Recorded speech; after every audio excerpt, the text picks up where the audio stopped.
Welcome to top news.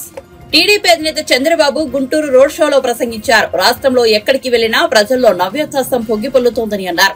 గుంటూరులో నిర్వహించిన road షోలో మహిళలు కూడా మగవారితో సమానంగా జెండాలు పట్టుకుని పరుగులు తీశారని, ఇది చూశాక సైకో పార్టీకి డిపాజిట్లు కూడా రావని అర్థమైందని అన్నారు. అమరావతిలో గుంటూరు ఓ భాగమని, అమరావతి రాజధాని కొనసాగి ఉంటే గుంటూరు ఏ స్థాయిలో ఉండేదో అని వ్యాఖ్యానించారు. సైకో వచ్చి మొత్తం నాశనం చేశారని మండిపడ్డారు. నేను క్రియేట్ చేసిన రికార్డులను నేను బద్దలు కొట్టాలనేదే నా సంకల్పమని చంద్రబాబు పేర్కొన్నారు. మీ అందరూ పడిన బాధలు, మీ ఇబ్బందులు, భవిష్యత్తు మీద ఉండే మీ బెంగ అన్ని కలిపి ఈరోజు పిల్ల జల్ల అందరూ కూడా రోడ్డు మీదకి వచ్చేశారు.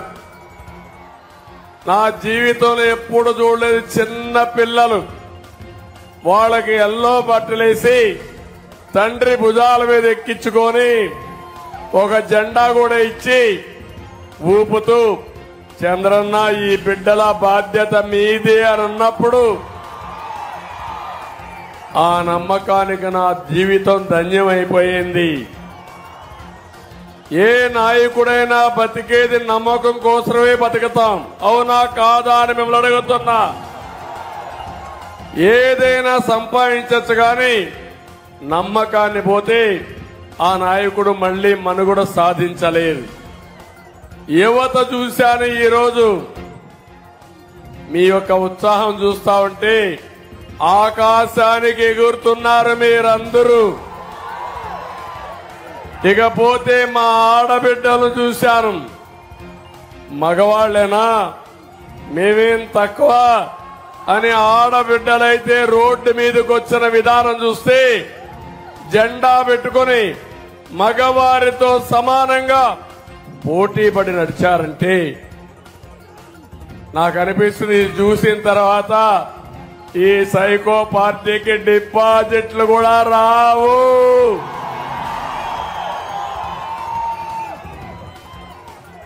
ఒక్క విషయం ఇక్కడంతా మిమ్మల్ని అందరినీ ఒకటే కోరుతున్నా, ఈరోజు మేడే కూడా మీ అందరికీ కష్టజీవులకు అందరికీ మేడే శుభాకాంక్షలు తెలియజేస్తున్నా. ఇంకో పక్క ఇక్కడికి నేను వచ్చింది గుంటూరు కాదు, అమరావతి రాజధానిలో భాగం గుంటూరు.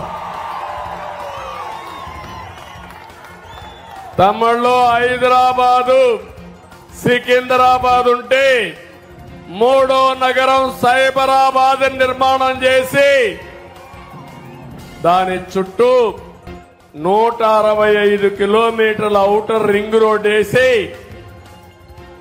గ్రామాలు మున్సిపాలిటీని అనుసంధానం చేసి ఒక మహానగరానికి శ్రీకారం చుట్టాం. ఈ సైకో రాకపోయుంటే, అమరావతి కొనసాగుంటే ఈ గుంటూరు ఎక్కడుండేది తమ్ముళ్ళు అని మిమ్మల్ని అడుగుతున్నా. నేనెప్పుడు కూడా నేను క్రియేట్ చేసిన రికార్డులు నేనే బద్దలు కొట్టాలనే నా సంకల్పం. హైదరాబాద్ లో 163 కిలోమీటర్లు అయితే అమరావతి ఔటర్ రింగ్ రోడ్డు 185 కిలోమీటర్లు. గుంటూరు అవతల వచ్చేది, అటు చిలకలూరుపేటకి వెళ్లేది, అటు విజయవాడ అవతల హనుమాన్ జంక్షన్ కు వచ్చేది. తమ్ముళ్ళు, నా కలలన్నీ దుర్మార్గుడు వచ్చి విధ్వంసం చేశాడు, అది నా బాధ. తెలివితేటలంటే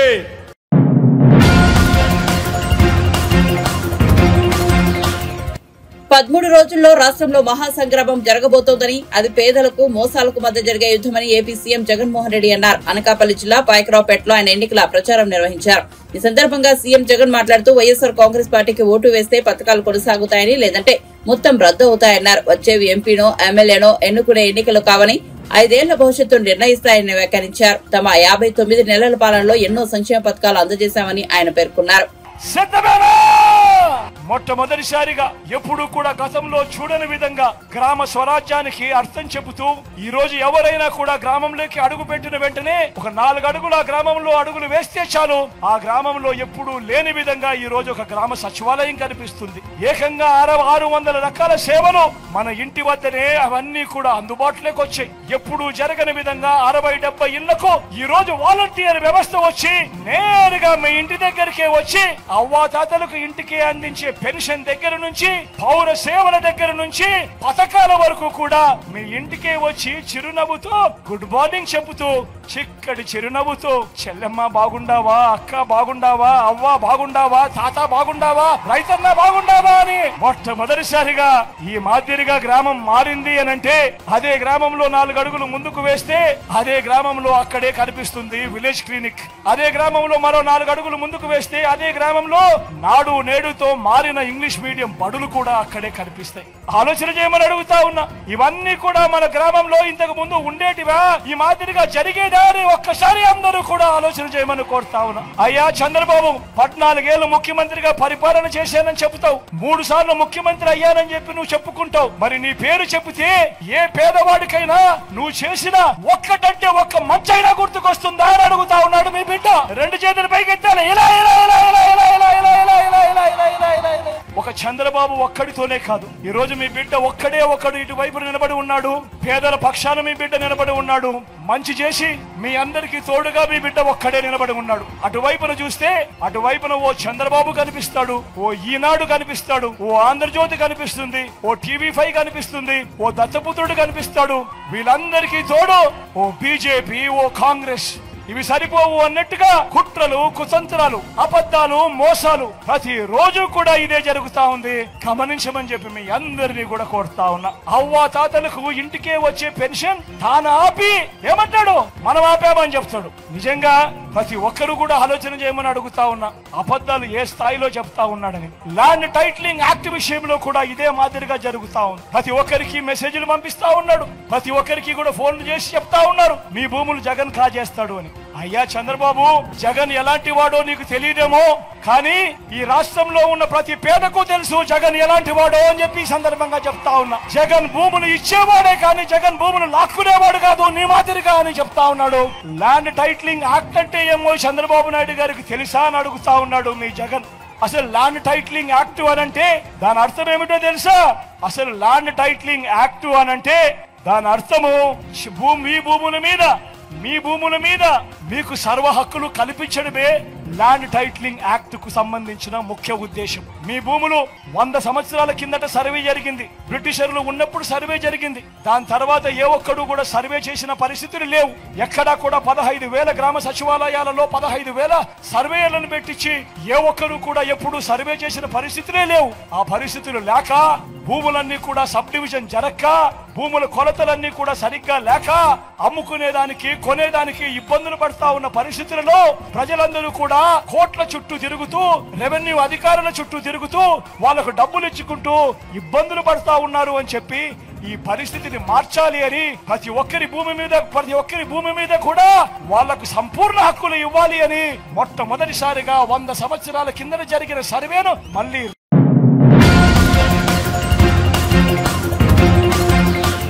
రిజర్వేషన్లు రద్దు చేస్తారంటూ అమిత్ షా ఫేక్ వీడియోను సృష్టించింది కాంగ్రెస్ పార్టీ అని, దీనికి పూర్తి బాధ్యత సీఎంగా టీపీసీసీ అధ్యక్షుడిగా రేవంత్ రెడ్డిదేనని బీజేపీ తెలంగాణ రాష్ట్ర అధ్యక్షుడు కిషన్ రెడ్డి అన్నారు. ఈ అంశంలో ఆయనే మొదటి ముద్దాయన్నారు. బుధవారం సాయంత్రం ఆయన మీడియాతో మాట్లాడుతూ ఈ ఫేక్ వీడియో సృష్టిలో ఎవరు ఉన్నా వదిలే ప్రసక్తే లేదన్నారు. ఫేక్ వీడియోలో ఎవరి ప్రమేయం ఉన్నా జైల్లో ఊచలు లెక్క పెట్టక తప్పదన్నారు. కాంగ్రెస్ అధికారంలోకి వస్తే చాలు బుజ్జగింపు రాజకీయాలు, అవినీతి, అక్రమాలు, మాఫియా, ఓటు బ్యాంక్ రాజకీయాలు చేస్తుందన్నారు. తెలంగాణలో ప్రధాని మోదీకి ఆదరణ పెరుగుతోందన్నారు. దీనిని కాంగ్రెస్ తట్టుకోలేకపోతోందని అన్నారు. కాంగ్రెస్ పార్టీ అధ్యక్షుడిగా, ముఖ్యమంత్రిగా మొదటి ముద్దాయి రేవంత్ రెడ్డి అని మనవి చేస్తా ఉన్నాను. ఈ వీడియోలు సృష్టించిన వారిలో ఎవరున్నా కూడా వదిలిపెట్టే ప్రసక్తి లేదు. మేము తెలంగాణ భారతీయ జనతా పార్టీ తరఫున కూడా న్యాయస్థానాన్ని ఆశ్రయిస్తాం. దోషులను బోర్లో నిలబెట్టేటువంటి ప్రయత్నం చేస్తాం. అందులో ఎవరి ప్రమేయం ఉన్నా ఏ వ్యక్తి ప్రమేయమున్నా జైలు ఊచలు లెక్క పెట్టక తప్పదని ఈ సందర్భంగా మనయేస్తున్నాను. కాంగ్రెస్ పార్టీ ఎప్పుడెప్పుడు ఎక్కడెక్కడ అధికారంలోకి వచ్చినప్పుడు బుజ్జగింపు రాజకీయాలు, అబద్ధాలు, అవినీతి, మాఫియా, ఓటు బ్యాంక్ రాజకీయాలతోటే వారు ముందుకెళ్తూ ఉంటారు. తెలంగాణలో నరేంద్ర మోడీ గారి పట్ల పెరుగుతున్నటువంటి ఆదరణ, భారతీయ జనతా పార్టీకి అనుకూలంగా పెరుగుతున్నటువంటి మద్దతు తట్టుకోలేక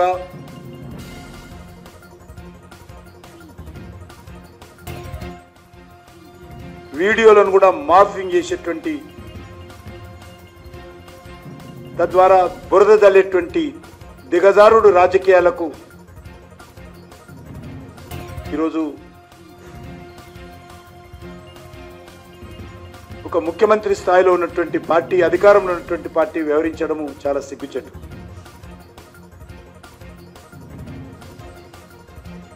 నేను ఒకటే అడుగుతా ఉన్నాను, టెలిఫోన్ ట్యాపింగ్ కావచ్చు,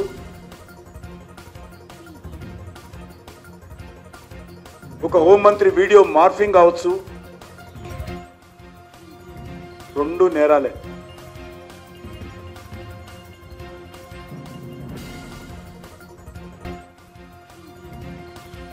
రిజర్వేషన్ల గురించి కాంగ్రెస్ పార్టీ మాట్లాడితే మేమేం తక్కువ తిన్నామా, మనిద్దరం ఒకటే అనే విధంగా బీఆర్ఎస్ పార్టీ హైదరాబాద్ను కేంద్ర పాలిత ప్రాంతమని తప్పుడు ప్రచారం చేస్తాం.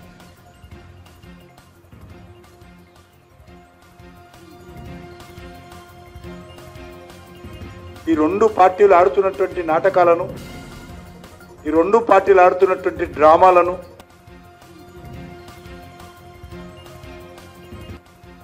తెలంగాణ ప్రజలు గమనిస్తున్నారు.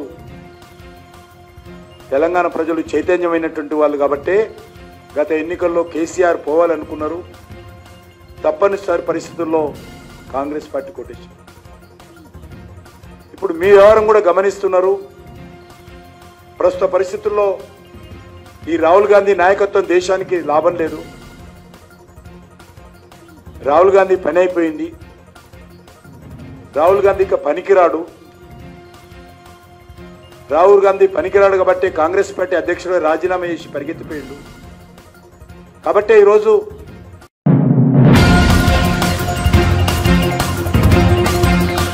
విశాఖ జిల్లా పెందుర్తి వారాహి విజయబేరి సభలో జనసేనాని పవన్ కళ్యాణ్ ప్రసంగించారు. ప్రభుత్వాన్ని మార్చండి, తీసుకెళ్లి దొంగలో దొక్కండి అని పిలుపునిచ్చారు. మార్చుదాం, సంకల్పిద్దాం, బలమైన భవిష్యత్తును నిర్మించుకుందామని పేర్కొన్నారు. అంతకుముందు ఆయన తన ప్రసంగంలో వైసీపీ ప్రభుత్వంపై ధ్వజమెత్తారు.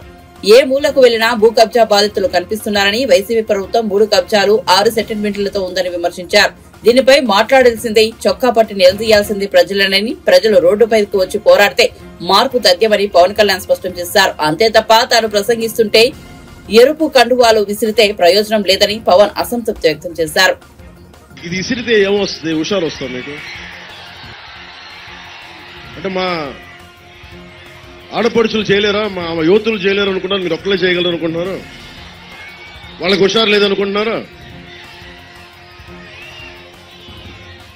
ఇది మేడే, ఎరుపుకు చిహ్నం, మార్పుకు చిహ్నం, మార్పుకి చిహ్నం. ఇది మార్పుకి గుర్తుది. మీరు ఒకటే గుర్తుపెట్టుకోండి, ఇది 12 రోజులు 11 రోజులు ఉంది, ఇంకంతే. లెస్ దాన్ 2 వీక్స్, 2 వారాల కంటే తక్కువ ఉంది మనకి. మీ భవిష్యత్తుకి, యువతరానికి, ఆడపడుచులకి, వచ్చే తరం మీది, మాది కాదు. వచ్చే తరం మీది. మీ భవిష్యత్తు కోసం, అక్కడున్న నువ్వే ఆ చిన్న బిడ్డ కోసం భుజాల మీద ఎత్తుకున్న ఆ బిడ్డ భవిష్యత్తు కోసం, ఇక్కడున్న మా ఆడపడుచుల భవిష్యత్తు కోసం, మొత్తం ఒక సముద్ర తరంగంలా తెరలుగా ఒక సునామీ వేవ్ లాగా ఉన్న యువతరం కోసం, మార్పు కోసం జనసేన పెట్టాం. భవిష్యత్తు ఎట్లా ఉంది? ఈ రోజున నలిగిపోతున్నాం. ఒక్క ఛాన్స్ అని జగన్ అడిగాడు. ఒక్క ఛాన్స్ ఇచ్చేశారు మీరు, ఇంక చాలు. ఒక్క ఛాన్స్ ఇచ్చేశారు చాలు జగన్కి. ఒక్క ఛాన్స్ ఇస్తే ఏం చెప్పాడు? నేను 2019 ఎన్నికల్లో ఏం చెప్పా? ఈ కొండ మాది, ఈ గుట్ట మాది, కనిపించే ప్రతి స్థలం మాది అని నేను మీ అందరి చెవుల్లో ఇల్లు కట్టుకొని మరి చెప్పా. ఆ రోజు నేను సరదాగా అనుకున్నారు, నా మాట నమ్మలా. ఈరోజు హెలికాప్టర్ మొత్తం తిరుగుతా ఉంటే అంతా ఒకటే చెప్తా ఉన్నారు, మొత్తం ఉత్తరాంధ్ర భూములన్నీ, పెందుర్తి భూములన్నీ, అన్ని భూములు కూడా మొత్తం వైవి సుబ్బారెడ్డి గారు, మిథున్ రెడ్డి గారు, పెద్దిరెడ్డి గారు, అందరూ నాయకులందరూ దీనిని మొత్తం కబ్జాలో పెట్టి వేలాది ఎకరాలు. ఒక తాడి గ్రామాన్ని మరల్చడానికేమో ఎకరాలు లేవు. ఇక్కడ పుట్టారు, ఇక్కడ పెరిగారు, ఇక్కడ కన్నీళ్లు, కష్టాలు. ఇక్కడ వారికి భూమి లేదు, ఇక్కడ వారికి భూమి లేదు. దశాబ్దాలుగా, తరాలుగా పుట్టి పెరుగుతున్న వాళ్ళకి ఇక్కడ భూమి లేదు, స్థలం లేదు, ఎకరాలు లేవు. కానీ మన మీద అధికారం చెలాయించి వీళ్ళకి భూములన్నీ ధనదత్తం చేస్తా ఉంటే మీరందరూ ఏం చేస్తారు? చేతులు కట్టుకొని కూర్చుంటారా? చేతులు కట్టుకొని కూర్చుంటారా? మనకి బాధ్యత లేదా? బాధ్యత ఉందా లేదా మనకి?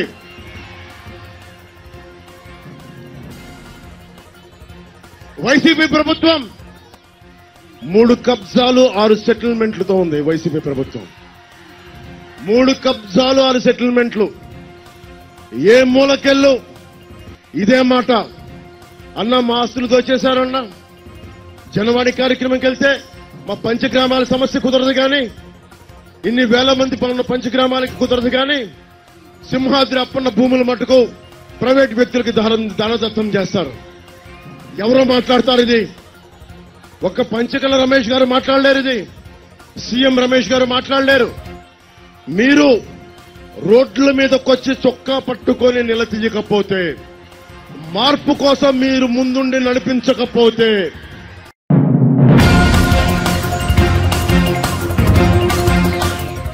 రిజర్వేషన్లు రద్దు చేయాలని బీజేపీ, ఆర్ఎస్ఎస్ కుట్ర చేస్తున్నారని సీఎం రేవంత్ రెడ్డి ఆరోపించారు. ఈ ఎన్నికల్లో 400 స్థానాల్లో గెలవాలని బీజేపీ చూస్తోందని, తద్వారా దేశాన్ని అమ్మేయాలని భావిస్తోందని వ్యాఖ్యానించారు.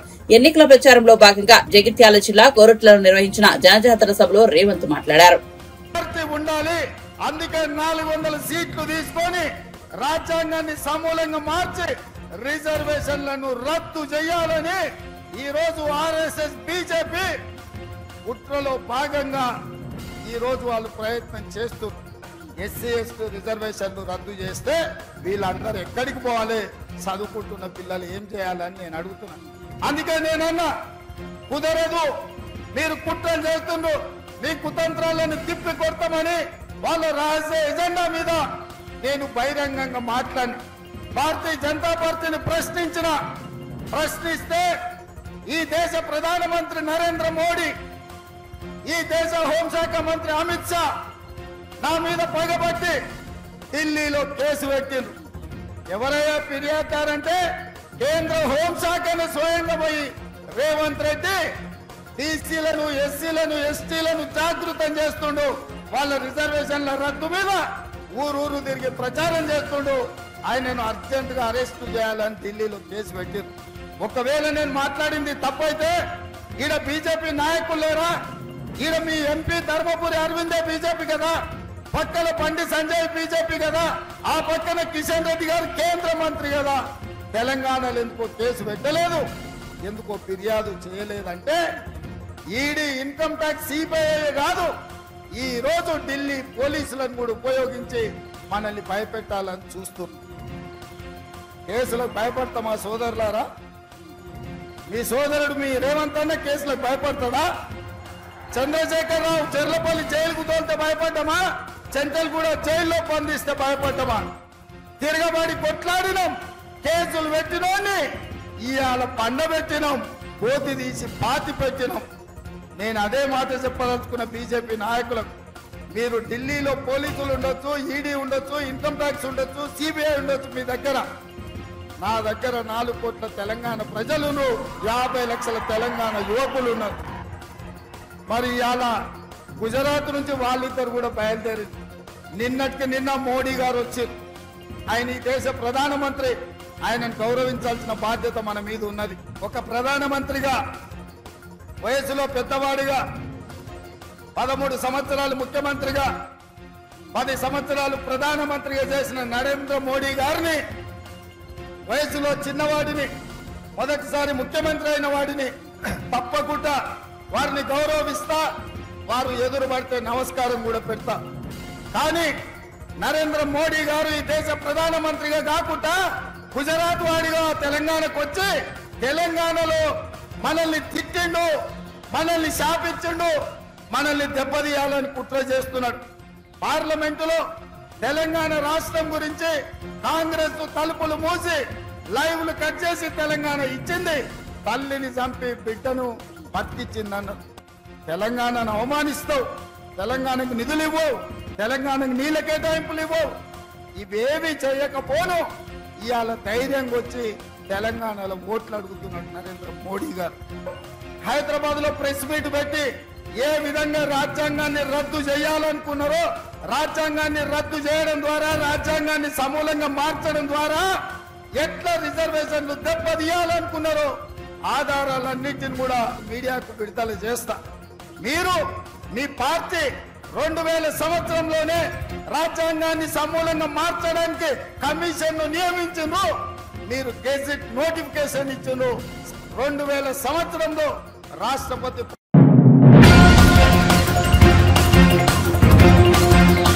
వైఎస్ఆర్సీపీ ఎమ్మెల్సీ టెక్కల నియోజకవర్గ వైఎస్ఆర్సీపీ ఎమ్మెల్యే అభ్యర్థి దువ్వాడ శ్రీనివాస్ వాలంటీర్లపై బెదిరింపు వ్యాఖ్యలు చేశారు. అంతా తక్షణమే వాలంటీర్ పదవికి రాజీనామా చేసి పార్టీ కండువాలతో ఎన్నికల్లో విస్తృతంగా ప్రచారం చేయాలని హుకుం జారీ చేశారు.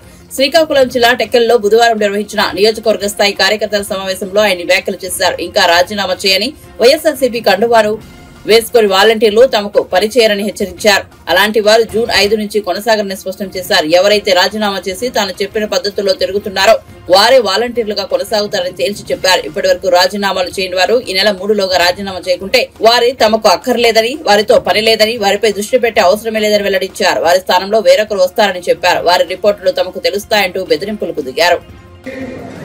కండువా వేసుకోలేదని, రాజీనామా చేయలేదని ఏ వాలంటీర్ దగ్గర నుంచి రిపోర్ట్ వస్తే ఆ వాలంటీర్ 5వ తారీఖు నుంచి ఉండడు. అప్పుడు మీరు చెప్పినా మేము వినము. అయితే ఎవరైతే రాజీనామా చేసి కండువా వేసుకొని నేను చెప్పిన పద్ధతుల్లో తిరుగుతున్నారో ఆ వాలంటీర్ ఖచ్చితంగా జూన్ 5వ తారీఖు నుంచి కొనసాగుతాడు. ఆ వాలంటీర్ జూన్ 5వ తారీఖు నుంచి కొనసాగుతాడు. ఇది క్లారిటీ. ఇంకెవరైనా కానీ రాజీనామా చేయలేదంటే వాళ్ళు మనకు పని చేయరు అని అర్థం. కండువా వేసుకోలేదు అంటే వాళ్ళు మనకు పని చేయరు అని అర్థం. ఇది నేను క్లారిటీగా, మా రిపోర్ట్స్ మాకున్నాయి, మీ రిపోర్ట్స్ మాకు తెలుస్తాయి. కాబట్టి అది ఎవరైతే రాజీనామా చేయలేదో వాళ్ళ మీద మేము కనీసం అంటే కనీసం దృష్టి పెట్టే ప్రసక్తే లేదని సందర్భంగా తెలియజేస్తున్నాను. అది ఒకటి మెయింటైన్ చేయాలి ఇమీడియట్ గా. ఈ రోజుకే ఇంకా బ్యాలెన్స్ వాలంటీర్లు ఎవరైతే ఉన్నారో ఈ రోజే రాజీనామా చేయండి. లేదా రేపు 3వ తారీఖు నాటికి ఇంకా ఏ వాలంటీర్ అయినా కానీ రాజీనామా చేయలేదని మాకు తెలిస్తే మాకు అక్కర్లేదు వాలంటీర్, వాళ్ళతో పని కూడా లేదు. ఇంకొకటి వస్తాడు, అదే ప్లేస్ లో మరొకటి వస్తాడు, పెట్టుకోండి. ఈ 10 రోజులు పని చేయమనండి. ఈ 10 రోజులు ఎవరైతే పని చేస్తాడో అతనే మన వాలంటీర్, అతనికే పెడతాం. ఇది మీకు స్పష్టంగా తెలియజేస్తున్నాను. మీరు ప్రతి గడపకు కూడా వెళ్లి ప్రచారాన్ని ఉధృతం చేయాలని కోరుతున్నాను. అయిపోయింది, మన తిరుగులు అన్ని అయిపోయినాయి. ఇక్కడి నుంచి మీరు ఎక్కడ ప్రచారంలో కూడా తగ్గకూడదని తెలియజేస్తున్నాను.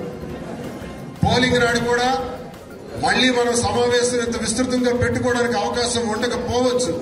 13వ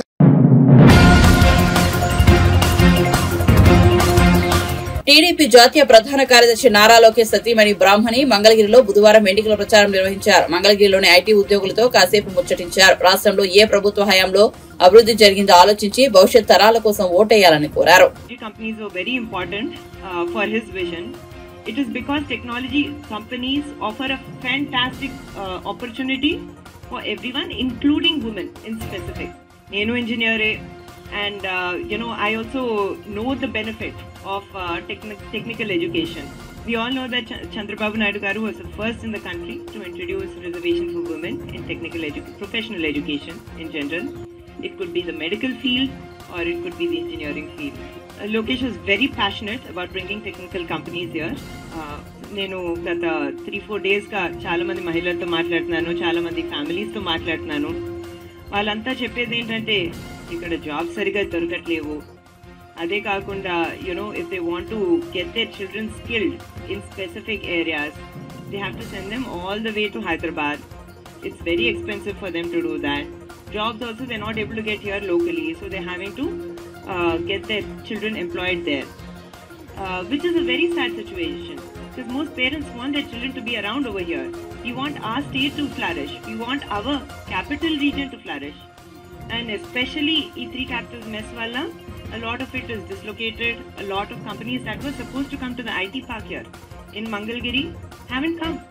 There's very few of us that are here. There's FiCare, there's probably Vsoft, the few companies that had come about 5.5 to 6 years back.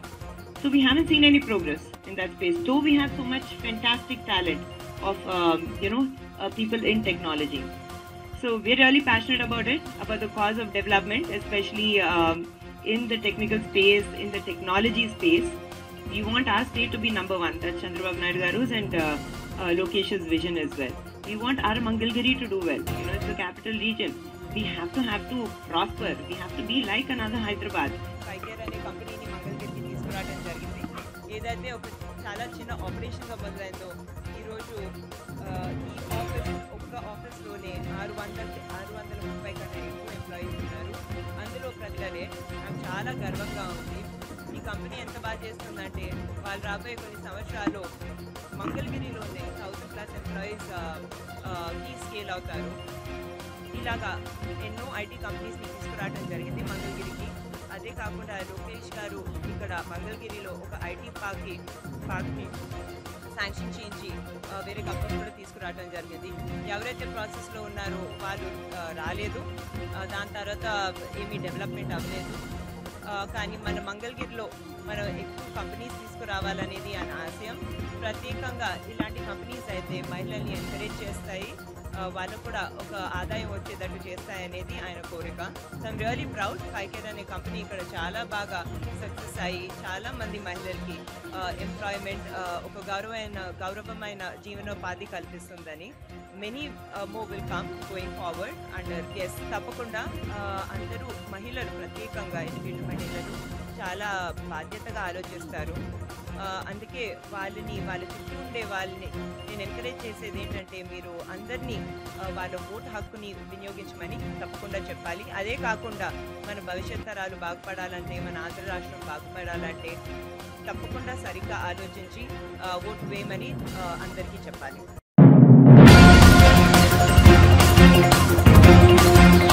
కేంద్రంలో ఇండియా కూటమి అధికారంలోకి వస్తోందని, రాహుల్ గాంధీ ప్రధాని కాబోతున్నారని మంత్రి కోమటిరెడ్డి వెంకటరెడ్డి ధీమా వ్యక్తం చేశారు. నల్గొండ ముఖ్య కార్యకర్తల సమావేశంలో ఆయన పాల్గొన్నారు. బీఆర్ఎస్, బీజేపీలపై విమర్శలు గుప్పించారు. మోదీ నోటీసులకు భయపడే ప్రసక్తే లేదన్నారు. దొంగ రాజీనామా లేఖలతో హరీష్ రావు మరోసారి ప్రజలను మోసగించాలని ప్రయత్నం చేస్తున్నారని ఆరోపించారు. 2 సార్లు కేడీ గారి గురించి ఒక మాట చెప్తున్నా. మన పక్క జిల్లా ఖమ్మంకి వచ్చిండు, మా నామా నాగేశ్వరరావు గెలిపేది కేంద్రంలో మంత్రి అవుతున్నాడు. అసలు కేసీఆర్ మాట్లాడుతుండే నవ్వుతున్నది. ఆయన ముఖ్యమంత్రి అయిన 1 నెల రోజులకు పోయినసారి జరిగితేనే 9 సీట్లు వచ్చినాయి. ఈసారి 12 సీట్లు వస్తాయి, మా నాయన చక్రం తిప్పుతాడని చెప్పి ఇప్పుడు కేటీఆర్ అంటున్నాడు. అప్పుడు పోయినసారి వాళ్ళ బిడ్డ ఉండే, ఇప్పుడు లేదా పాపం ఇక్కడ ఉన్నది ఢిల్లీలో. ఆమె ఏమన్నా సారు కారు 16 మా నాయన గురించి చెప్పింది. ఇప్పుడు ఆమె లేకుండా పోయింది. ఇప్పుడు ఈ పిల్లగాడు ఏమన్నాడంటే మా నాయన మాకు 12 గెలిపి మా నాయన చక్రం తిప్పుతాడు అంటాడు. ఈ కేసీఆర్ ఖమ్మం వచ్చి ఏమంటాడు, 12 సీట్లు గెలిపిస్తే నామానాగేశ్వరం మంత్రి చేస్తా అన్నాడు. దీన్ని బట్టి డౌట్ వస్తుందా లేదా ఇలా మానసిక పరిస్థితి మీద? అది గవర్నమెంటే లేనిది 12 సీట్లు అసలు నల్గొండ క్యాండిడేట్ కానీ ఎక్కడన్నా క్యాండిడేట్కు టీఆర్ఎస్ డిబేట్ వస్తాడు అనిపిస్తుందా? అందుకనే నల్గొండలో కానీ ఎక్కడ కానీ టీఆర్ఎస్ బీఆర్ఎస్ చేస్తే అది మూసీలో వేసినట్టు లెక్క. వాళ్ళు వీళ్ళు అండర్స్టాండింగ్ పెట్టుకున్నారు. మన మల్లారెడ్డి చెప్పిండు అక్కడ బెట్టెల్లా వీటల్లో అయినా నువ్వే గెలుస్తున్నావు పోవని. ఇక అప్పుడే అర్థమైపోయిన దుకాణం. అందుకనే ముస్లిం సోదరులు కూడా ఆలోచించండి. తప్పకుండా సంకీర్ణ ప్రభుత్వం వస్తుంది. కేంద్రంలో రాహుల్ గాంధీ ప్రధానమంత్రి కాబోతున్నాడు. ఇవాళ పైసా జమ చేసుకుంటూ ఆగస్టు 15 నాటికి 2 లక్షల రూపాయల రుణమాఫీ చేయకపోతే ఇవాళ రేవంత్ రెడ్డి గారు గౌరవ ముఖ్యమంత్రి గారు చెప్పినట్టు నేను కూడా దేనికైనా సిద్ధమే. రైతులారా, తెలంగాణ రైతులారా, మీడియా ద్వారా చెప్తున్నా, దొంగ రాజీనామా లెటర్ 2 పేజీలు రాసుకొచ్చిండు. రాజీనామా ఎట్లా అంటే నన్ను అడుగు. మంత్రిగా రాజీనామా చేసిన తెలంగాణ కోసం 2 లైన్లు ఉంటుంది. ఆ 2 లైన్లో ఒక్క లైను